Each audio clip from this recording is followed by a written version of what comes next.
signing to a major? Well, semi-major. Would you sign to someone like CBS and become an out-and-out pop group? I've never seen any difference. I've never been a great upholder of independent labels, even though I've just formed one. I mean, I always think it was an independent band. I mean, in the way we are, you know, like us outside everything else.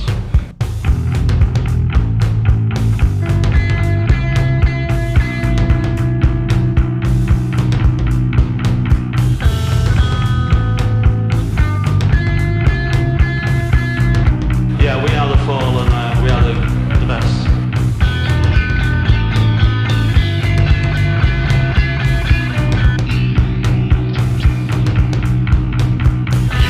Yeah, we are the Fall and we are the best.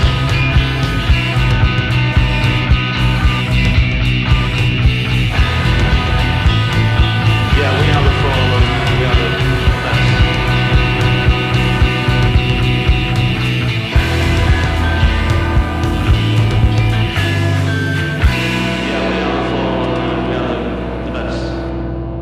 What are you listening to? The Fall? I haven't heard any of that. Is it a good band? Still undecided. Sweet. We'll figure it out.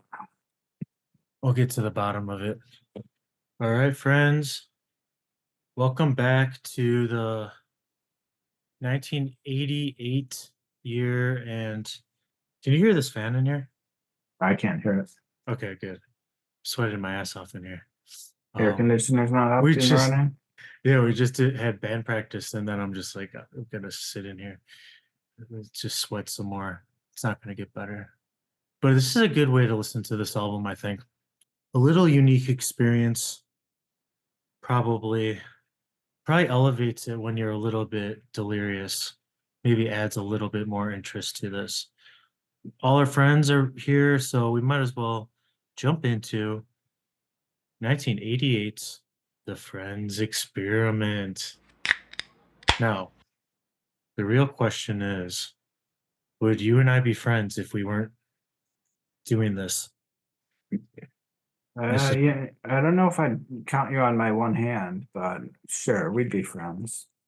This is the only thing that's holding us together, I believe, right now.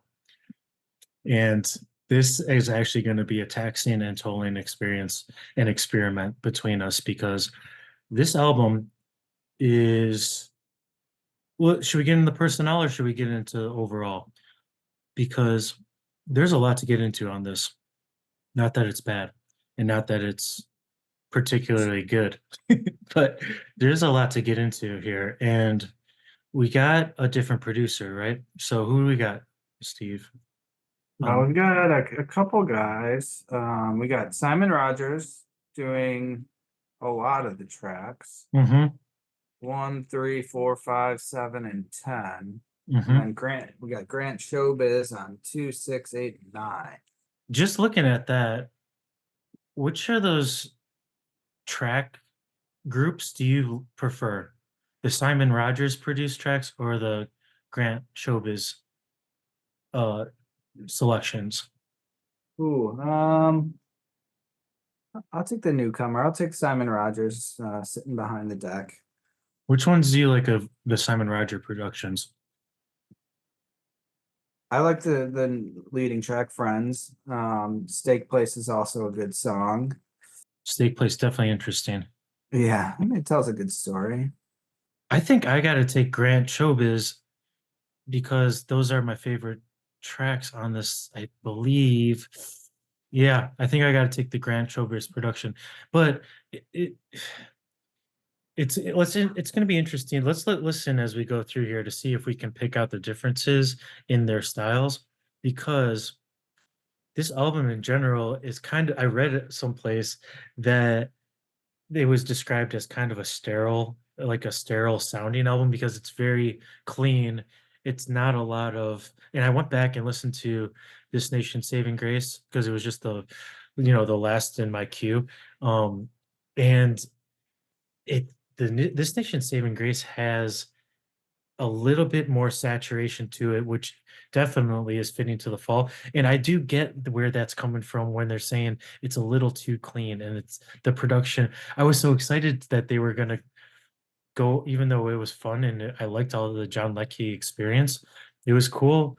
And I was looking forward to them going away from John Leckie and into a new territory, because usually you get something that's great and intriguing when they change it up. And this, I think, sound wise, they got a little bit more safe. I don't Oh, know yeah. why. I don't Yeah, know. safe and just very much more like with the times. Like, I mean, this is a Yeah, 80s album. you're Like, right. Yeah. there's not, I mean, it's not that it's not unique for them still, but it is still very 80s. And yeah, safe is a good word for it, because again, it's not bad. There's nothing bad on it. It's listenable, but it's, you're not pulling it out first out of your No, fall collection. no. It's not really pushing the edge, right? It's not being too edgy. It's almost like they're trying to go for and we'll get into the album art, because I think that the album art is in line with kind of the direction that they were trying to go for, but they're still on Beggar's Banquet. And as usual, we get 10 tracks on the LP. We're doing the LP version from 1988. They recorded it in, I believe, Abbey Road again, and maybe also in places, Brixton and Manchester as well, in late 87. And this is, there's another producer too, actually, I'm picking up here on the tracks that we don't have on the album, but there's someone by the So we name had of two more. Diane. Oh yeah, there's two more. Diane Barden and Ian Grimble on a couple of the tracks that you don't get. You get it on the cassette and CD versions. And this is funny because I think we're coming to realize that the way to, maybe we've said it before, but I think the way to collect for the fall moving forward in my mind is to grab those cassettes, because just look at all the extra, or you can't look, but let us tell you about all the extra tracks you get on the cassette. You basically get 7 extra songs on the cassette and CD versions that are basically bonus tracks and the singles. So, I mean, this is the way to collect it, because even my favorite song on this album is cut down to 39 seconds, and it's barely on this album. And I have questions about that, and it's a very fall thing to do, to take the best song and to barely put it on your album.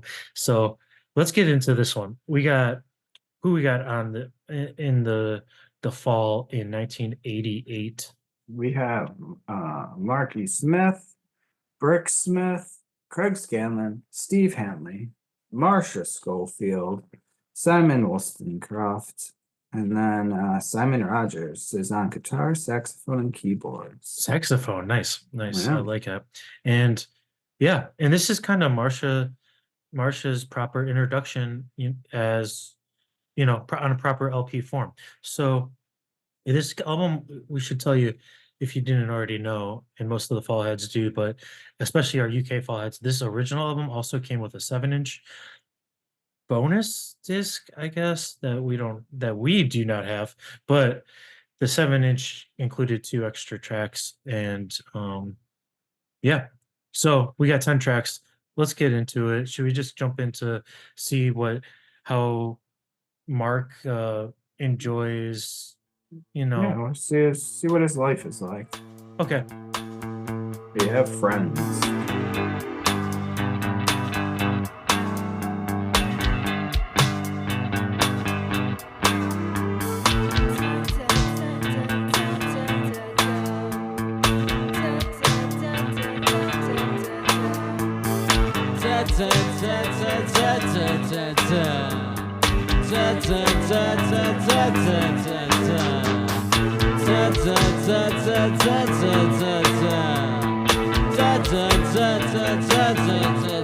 My friends,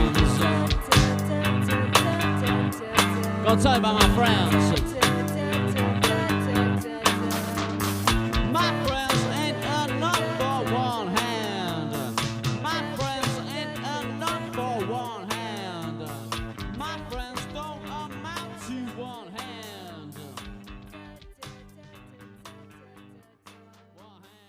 I like that you said, let's see what Mark's life is like, because this, I have a theory. Actually, I don't know if it's a theory, but I like to listen to this, at least the first A side, as a concept of a day in the life of Marky Smith, where it kind of has a little bit of a through line of a story about me. It makes it fun for me. It makes the album better for me to picture Mark um actively in each of these songs or doing something related to these songs. And can you kind of see that, or can you kind of feel that? Yeah, absolutely. I mean, we always like to play that game of, Yeah. but I think especially, yeah. I mean, I don't know. I think that song is, yeah. I mean, it paints kind of a picture of Mark's kind of sad and angsty life of alcohol and drugs and not, feeling very fulfilled with what's around him all the time. Hmm. Yeah. I don't even read it as negative though. Like the way that he is presenting this situation of having a limited friends social circle. And I think he's using friends as like a very serious like fallback, the people he truly relies on as being true individuals in his life Yeah. are limited. But I don't hear him delivering it as a sad situation. It's almost a self-imposed uh check, look at me because I have this limited, you know, support. And it almost makes him like more dangerous. He's flying like the, because if you could try to get into that group, almost it's almost a challenge too. You want to try to get in here, I doubt it, because it is what it is. You're gonna have to be like almost on a perfect wavelength to get into my even vicinity, for a extended period of time. Yeah, especially at this point as being a, popular fame, semi-famous Hmm. person, Yeah, like, the people around you aren't always reliable and honest and true in their intents. true. Yeah, that's true. They are kind of in the mainstream at this point, it seemed. And yeah, unless you're reliable with that speed delivery, then you're gonna be in the group. It's also like this is titled Friends, and then the album is called the Frenz Experiment. And I think the experimental, or adding the experiment to that, is, well, I mean, what do you think about the title? I guess the whole album is just kind of cut down, kind of change of pace for them. So I mean, maybe they just kind of saw it as that, as an experiment altogether. Let's see what we're gonna put out this time. I mean, that song is super simple, right? Like there's, It is for them there's too. Yeah. yeah, I mean, they write it for a non-complex band, but even for them, it doesn't go Yeah. anywhere. I mean, it's a nice pace and it flows, but it's even odd for them Yeah. that there's no kind of crescendo. There's no change, even for the chorus, anything like that. I mean, were you really expecting any of those things to pop up? No, no, but sometimes they do. Yeah, you're right. You're right. But I'm with you. It's like a view. Anytime we get the space, the space where there is an atmosphere that's automatically, because the band automatically has this natural organic atmosphere around them. Anytime they add space and cut back the instrumentation, it's really excellent and fitting. And this one has a beautiful synth, wavy off synth in the background, weird backing vocals that are cool. Yeah, I The like I like how mm, it's produced like left ear, right ear as well. Like mhm, it does have a very warm, well-rounded sound to it, especially with mhm. headphones on. Yeah. And this is the one that was produced by It's Simon. Simon, yeah. This is Simon Rogers. And yeah, it does have a great sound, and these minimal sounds sound great when they are so clean like this. And the The experiment, going back to the experiment part, I think I kind of connect that directly to Mark and his social temperament, which is always to experiment and try to push people. So to be try to get friendly with him, to be social with him, is always putting yourself in an experimentation situation where you don't know what's going to be coming at you. Even there's a great article on the quietist that just came out as we recorded today. One of the lead writers of Enemy and various other music publications, and he goes close with Mark. But even for him, he framed it as a very, his name is James Brown, and he framed his relationship with Mark as very positive, even though when he's describing it, and it's very well written, of course, and it's really a great read, that there's points where it's not just a level, stable, positive relationship. There's ups and downs and a flow to it, but he perceived it as positive, which is um the overall feeling, and it's kind of a rare thing because most people are very, guess, balanced in their saying of, yeah, Mark, he was like this at times, which would be like the worst thing you could experience, but then at the other times he's like the best, most, fun, the greatest person to be around. So I can definitely see it that way, the experimentation of the friends in him. And also, is at one point does he even say my friends can't count up? I always kind of feel like on one of the lines, my friends can't count up to one hand, like he's almost saying, his friends are not good at counting. Yes, it does. Yeah, my friends cannot count on one hand. Yeah, my friends cannot count on one hand. See, that's also what that also might be like a pub kind of jab, right? Like they're so hammered they can't count. They can barely count to five. Friends, that's a good track. Good opening Friends. track. So we're already starting in Mark's life. Let's just keep this concept going. Let's see if we can connect all of these songs. It'll be kind of a fun little game we can play. But the next one is going right down the same pathway. So Mark talking about his friend group, he might as well come back from the pub, and you know what he's going to be carrying? The carrier bag. Carrier bag strewn all around Carrier the bag, room. man. Carrier bag man.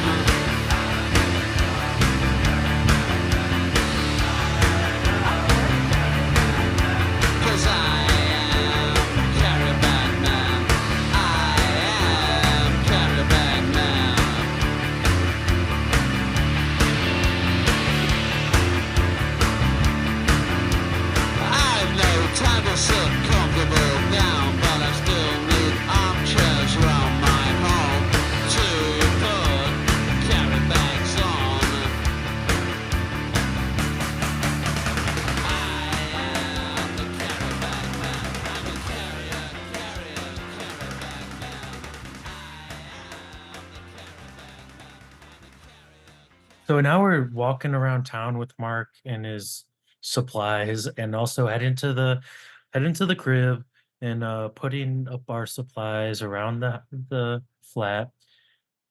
Before we get into this track, I gotta ask you a question, Steve. What is your favorite Marky Smith man? And I'm gonna give you some options, okay? Of all the men in his song world. You pick your favorite Marky Smith man. So a couple of these I'm going to take some liberties and kind of stretch it so that they're included. Okay. We got 50-year-old man. We have stout man. We have secession man. We have dice man.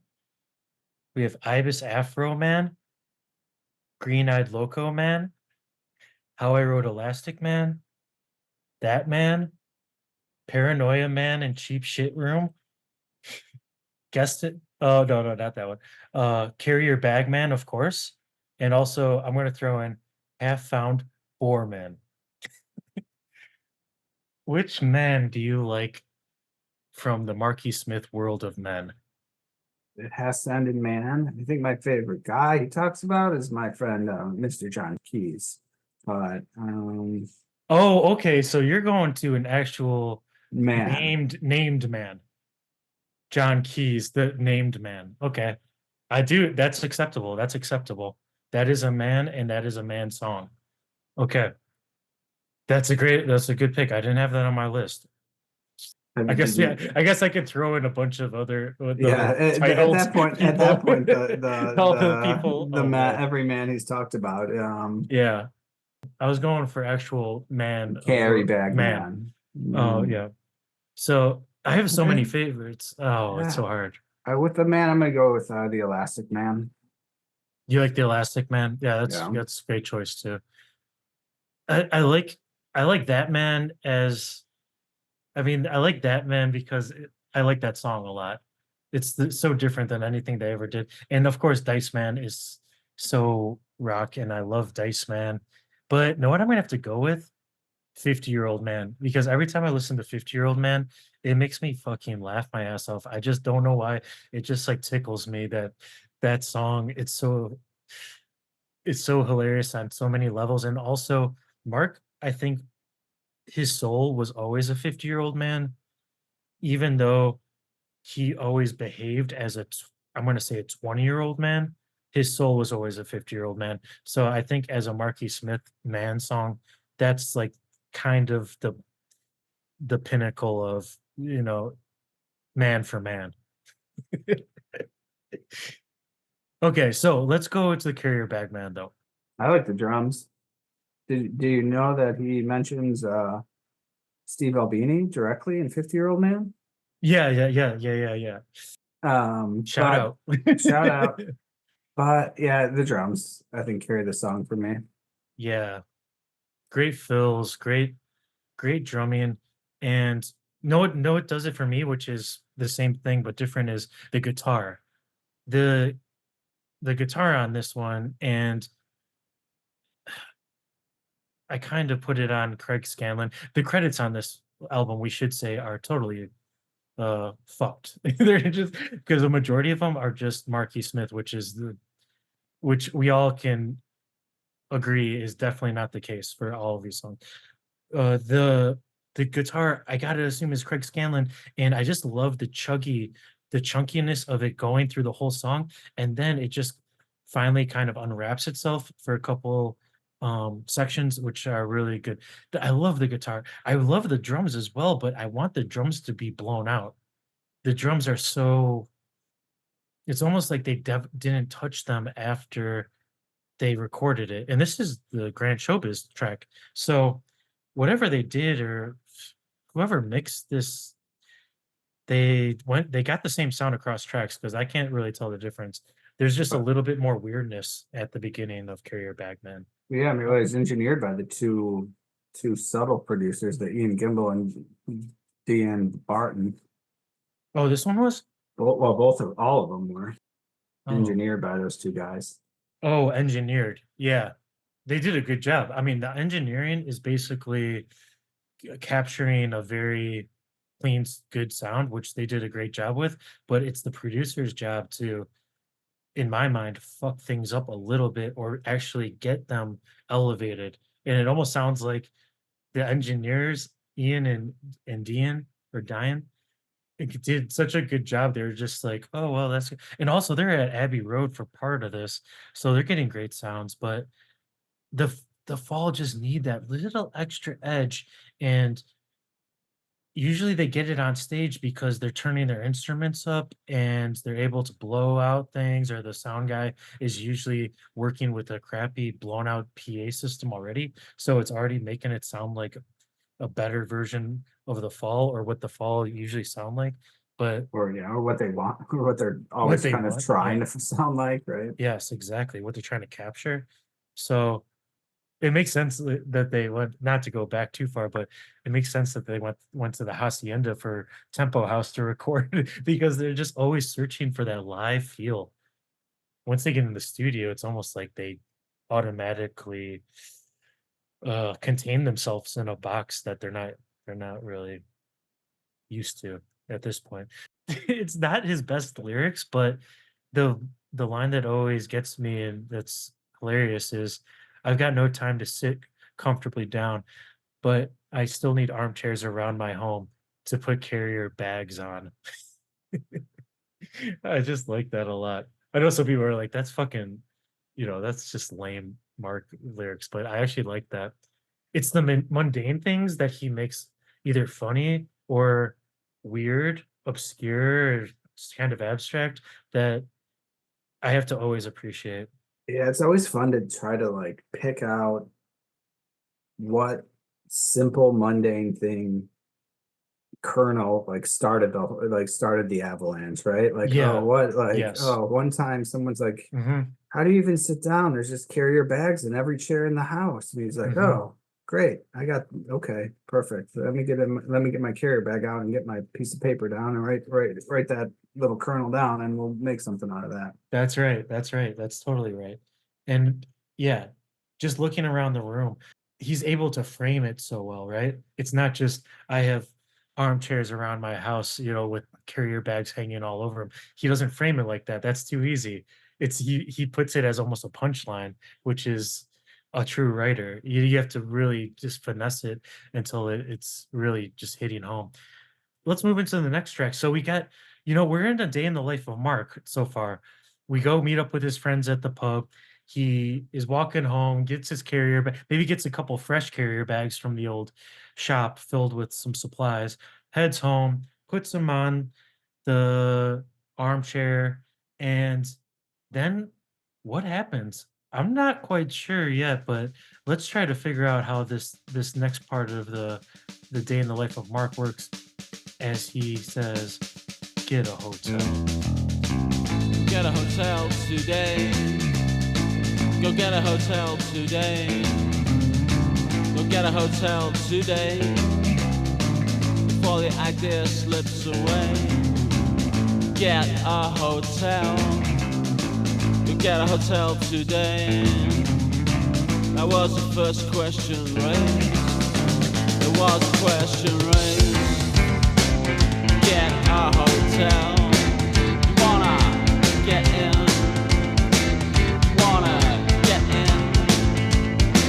But this is not the place to bring it up. Go get a hotel today. Go get a hotel today.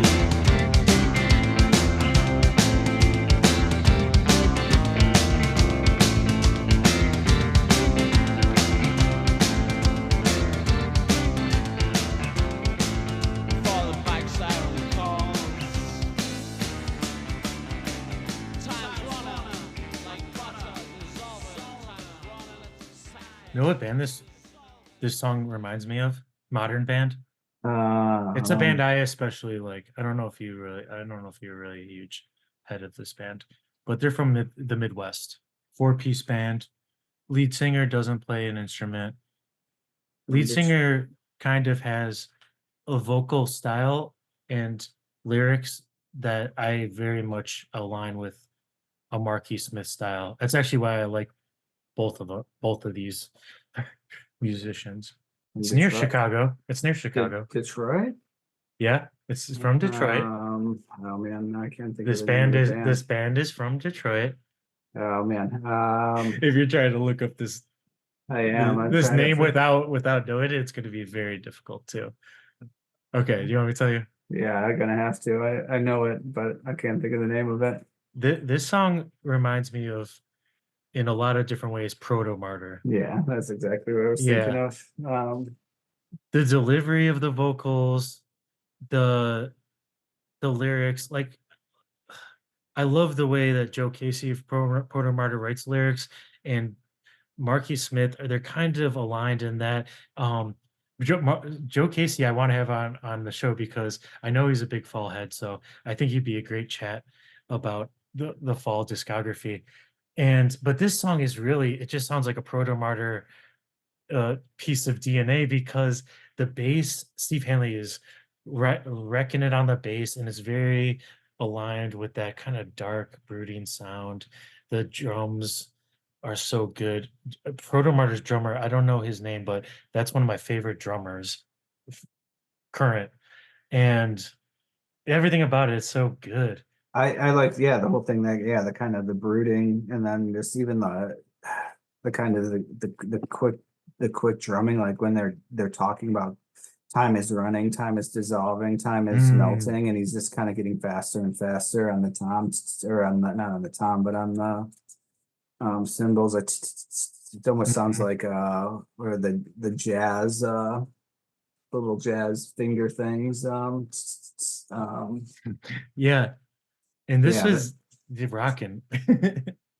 In rockin' in a non-rockin' way. What are those things? what are they called? You know what? Hi-hat?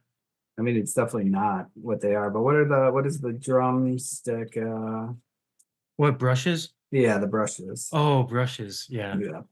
Yeah. I mean, just at the speed he's kind of tapping it and getting. It's a great rhythm section on this track with Steve and Simon really locked in together, and then Mark putting the vocals down. These are the strongest, I'll say, lyrics that we've gotten so far on this album. And one of my favorites is, I was eating gravel when two cars put in, headlights dousing, great, broken warehouse, I just got out. Well, how many broken warehouses does he have too in his lyrics? That's like just constant. I I just imagine got that's out. just Manchester, right? This is what he Yeah, sees that's on true. a daily It's a real basis. urban. I know it's like Chicago. There's a warehouse on every corner. I just got out. Dirt inhaled. The cinders told me you shoulda got a hotel. So, Steve, tell me this. He goes home with his carrier bags. He puts his stuff up. He's hanging. He's cracking open a can. What is the situation that is causing him to have to get a hotel? The theory that I like, that I was reading on the annotated fall, is that Oh, him you're and cheating. No, I'm just yeah, I kidding. cheated. I mean, we'll play. No, no, I'll no. I play. like it. I like it. Is that Bricks and him were staying with Simon at Simon Rogers' house, and they had outstayed their welcome, and so he's like, "Get the fuck out of here! Oh, I love that. Get out of Yeah, here before the idea slips away. Get a hotel. I Get to the love hotel that. today." Yeah.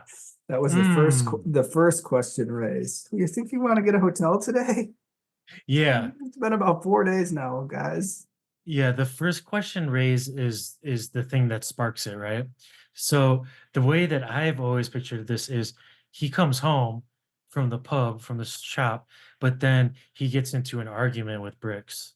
So he gets into an argument with Bricks and asks the question, or a question's raised, and basically it's not a question, it's basically a decision has been made.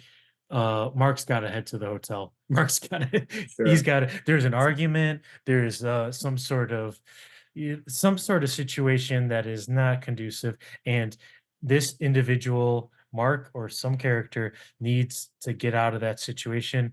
And then they leave, head to the hotel, and all sorts of weird happenings happen on the way over there. Yeah, I was gonna say that.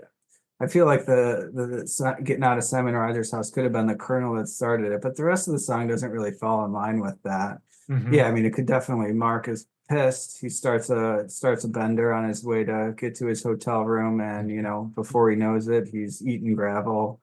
Yeah. He's just time is running, time Yeah. is passing. Lights are flashing on him.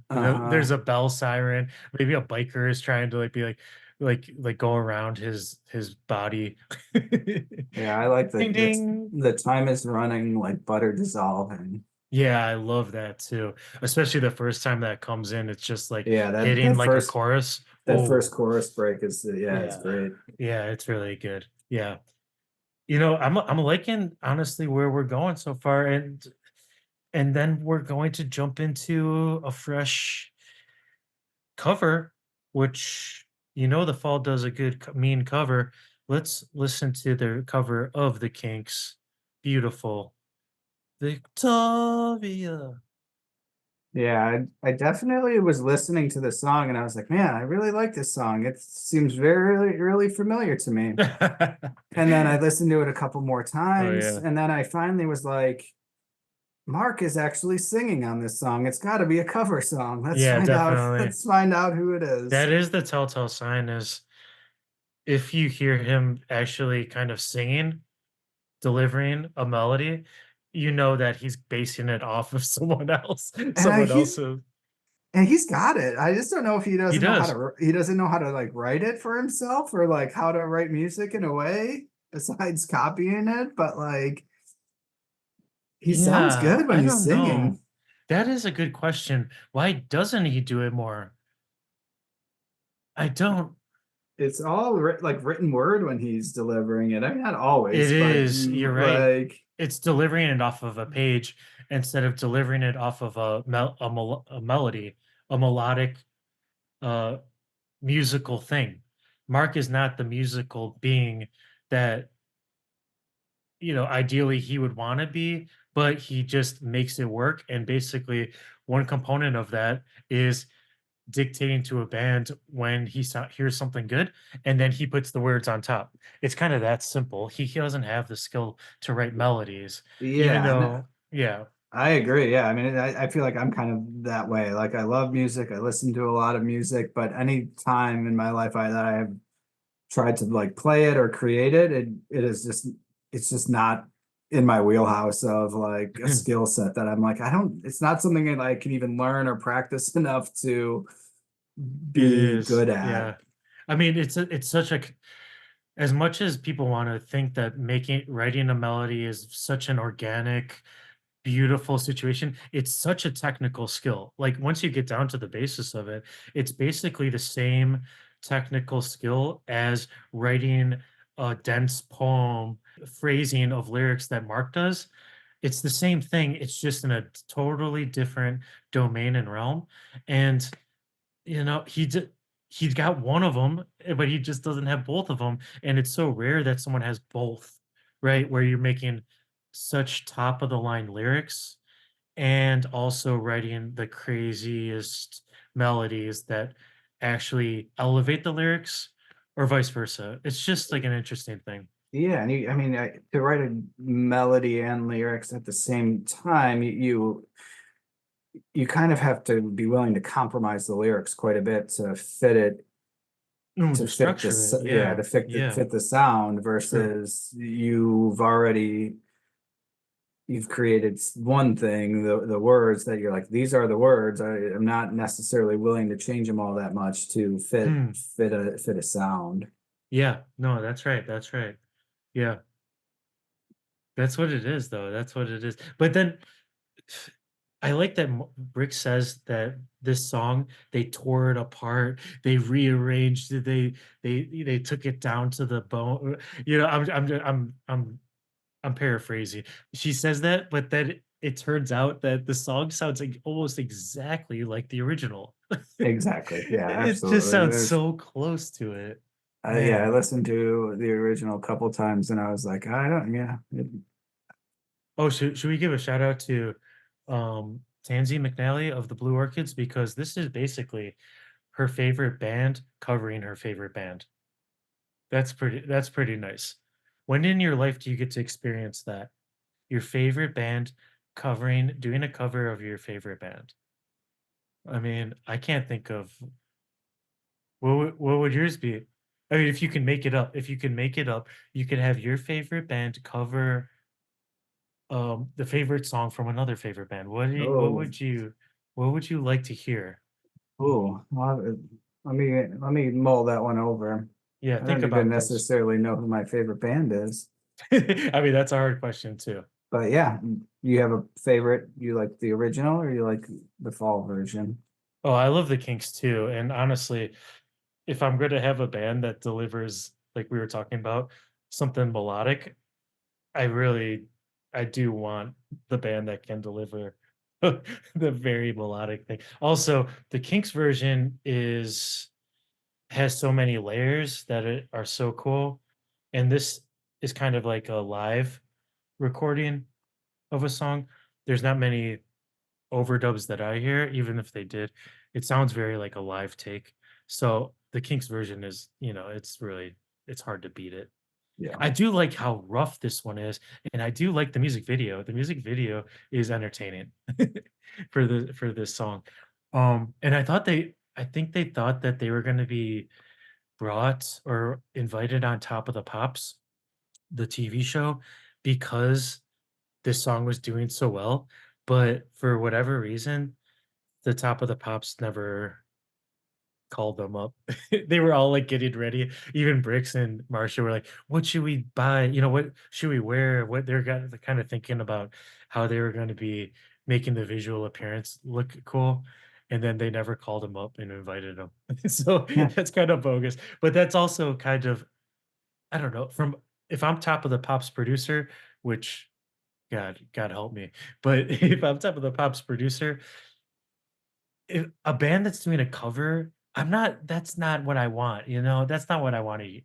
That's like kind of if some band was on Saturday Night Live, which let's not, you know, that's a piece of trash by itself, but then have a band down there that's doing a cover, that's just a waste. You're supposed to be cutting edge. That's not cutting edge. Also, I don't want to see the Fall do a cover unless it's I Can Hear the Grass Grow. That's the only one I want to hear. And then besides that, we're good. I want to hear actual falls. Even I hate to say it, but I'd take my least favorite fall song performed by the Fall over the Fall doing almost any cover that they've recorded besides that one. Yeah, no. Why would, especially to go on TV and do it? I mean, and You're a on song, TV, yeah, and a like song cover that song? they like we said, sounds exactly like the original. Yeah. I don't unless it's a wedding band or something. I don't really Also, want it to sound like the person who wrote the song. also, I think Top of the Pops, most of the time that I've seen it, they're lip syncing it. Does the band really want to do that? Do you want to go on the TV show and do a cover where you're lip syncing it, almost like it's a karaoke? Oh man, no, get out of here. That's almost the opposite of the fall aesthetic and the fall edge that I want. You're Yeah, such a I couldn't natural band. imagine. I couldn't imagine Mark agreeing to that to Liking begin that. with. Oh man, no. There's a great Robert Smith when he's doing that, and he's miming it, and I think he switches guitars and bass with his bandmate, and he's just miming it in the worst way possible, and miming playing the guitar. It's really good. No one likes doing that, especially real performers that are playing hundreds of shows a year. Well, you're gonna answer the question? Yeah, I've decided I want to hear Red Hot Chili Peppers covering Nickelback. I want to hear. I want to hear. Okay, that's fine. The OCs covering a Can song. Wow, you're going straight fall related. I love it. Fall Sure. adjacent. I love it. Yeah, it's too broad to narrow it down what- in 5 minutes here. Tell me, do you know what Can song you would like? Ooh, Because they could do anything. I'm guessing. I'm thinking. They got the double drummers. They got the great bass player. They got the synth player now. They got the full band. I'm just guessing you're doing current version of OCs. yeah. Okay. Yeah, at least the double drummer. You gotta. Yeah. So I think I would do the Velvet Underground covering shit. I'm gonna have them covering a Cure song. I do love that, yeah. That would be wild. Actually, yes, let's do that. And the song is I'm actually gonna pick a deep cut, which is a song called M. The letter M. I love that song, and I think that Lou Reed, John Cale. I'm going actually the original version of Velvet Underground, or actually I'll do any version. Who cares? Velvet Underground doing that, but live take. I think they could do it pretty well, or I'll even take vice versa. The Cure covering Velvet Underground and playing "She's My Best Friend." Anyway, you mix it. Yeah, just It's all good. We want a double show, opener, closer, and then mix and match the band members together. Man, at a late period, if they could have probably done that at a late period if the Underground wanted to do a tour again, and they were hinting at it for a second. They did like kind of a like mini one-offs, but yeah. So we get a cure. I mean, we we get a cover. So we get a cover, and so what is this portion of the day for Mark? He goes to the hotel. I pictured him putting on the radio and Victoria comes on, right? Flip on the switch, tune it in, and he's scanning around the radio. And of course, boom, the Kinks. He loves the Kinks. Gonna listen to Victoria in the hotel room. And then while he's listening to Victoria on the radio, I think he sits down at the hotel desk, gets out of his notebook from his carrier bag with a pen, and it's time to write some lyrics. And this next song is what comes out. Okay. I think he came home. He's at his home instead of, he got home the next day. Him and Brooks made up. Okay. He laid down in bed, except for then he starts feeling a little bit woozy. He sticks his head up, and his goddamn neighbor has his car running again, and the exhaust is just dumping into his room. He's not feeling very good. Okay. All right. He's pissed. All right. Let's see how this goes with Athlete Cured.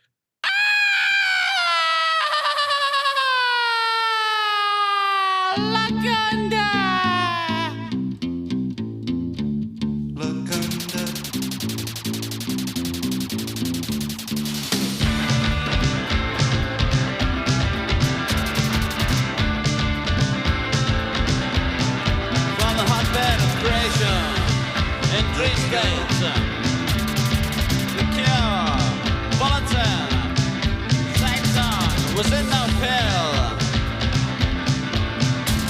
Look under. Cure. Was in no pill.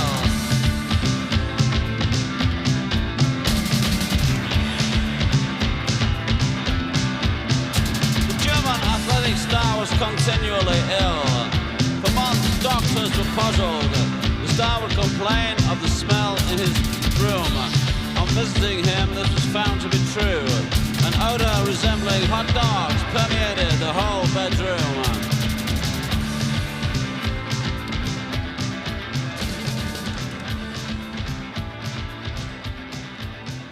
A solution was only discovered by my closely watching his brother. Do you picture Mark as an athlete at all in his younger years? No, I mean, Picture him getting on the pitch. I can imagine him on the pitch, but I don't imagine he was picked first. He was just more kind of a back, like a defensive back. Yeah, just try to get in the way if they're coming at you, Mark. I mean, he was a fit guy, so maybe he could run around. He was. I was just watching a video of him in Edinburgh, and being interviewed, and the guy was saying, sorry, it was a lot. You got to walk up a lot of hills here in Edinburgh, and he's like, no, it's good. It's good for the back. He's like, walking's good for the back. So he was always thinking about that, the nutrition, the exercise, things like that. No, I don't picture. I think he was a football head for a certain period of time, and then it seems like he tuned it out when it got something put him off. And maybe the hooligans, I don't know, but something put him off because it seems like he eventually didn't really care at all about that. Yeah, or maybe it could have even been like the ownership. I mean, what was we had all the songs written about that. Yeah, true. Between the owners and the players and them selling out and his opinion, mind, like. Yeah, totally. I mean, it's a good story. I don't understand at all the whole screaming screaming in the beginning. It doesn't like. It's a good way to start a song, but it does not, like, the next whole bit of the song is not at all related in any way to. It's fun, begins. Right? It's fun. I think I dig it as the lyrics are great. The story is definitely interesting. and the weird sounds, the weird things that are mixed in, backing vocals, yelps all around. It's all fun, but it's not a solid song. It's not a solid. Yeah. It's not a solid production. And this one was produced by which one? Who was this? Which producer produced Athlete Cured? Simon. Simon. Yeah, this is a weird mix too because the it's just a weird mix. Mark's vocals are so present, and then these are the first three tracks are basically Mark kind of in line with the band, and this is really in the forefront, which is the story. But I think I prefer the John Peel version of Athlete Cured. I think it's not overthought, it's not over recorded. It's more just Yeah, right there. for kind of how stripped back some of the other songs are, it seems like they tried to do a whole lot with this. Yeah, they when- did it. And it's the Like- last track on the side, so they were trying to make a impression, maybe, if they were thinking about that. And there's another track that's on the expanded edition, which is the Twister. And that recorded version, I have the same issue with, which is I prefer the BBC, the recording. I prefer the John Peel version.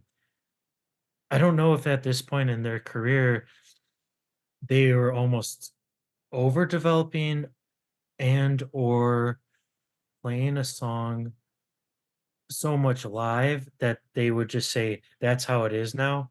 And maybe that's how it is when you have two guitarists, a synth keyboard player, bass player, drummer, and Mark, right? Like you have to almost say, is this song done? Yes, it's done. Play it that way. Instead of saying, can we develop this structurally in a different way? Because I think both of those, you just get the vibe and then you're good. Maybe they're just playing it too much when in the past they were more frenetic with their pace of music and they were not Yeah. playing Yeah. as much over and over again, where like, oh nope, that song's done, we're on to the next album. We're not really even playing those songs live anymore, besides a couple, and now they're in it for a longer period of time.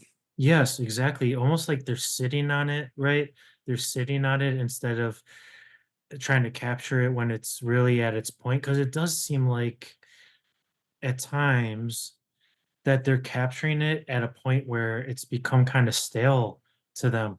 And even there's the track that wraps up this album is a track where I think Bricks even said is such a bore. It's a boring, as, from her perspective, a boring ass song that they actually just didn't like to play. And maybe they're at the point where Mark is really kind of pushing stuff that the band maybe could probably to be elevating if they could, I don't know. It's just an interesting situation. So that's the end of side A.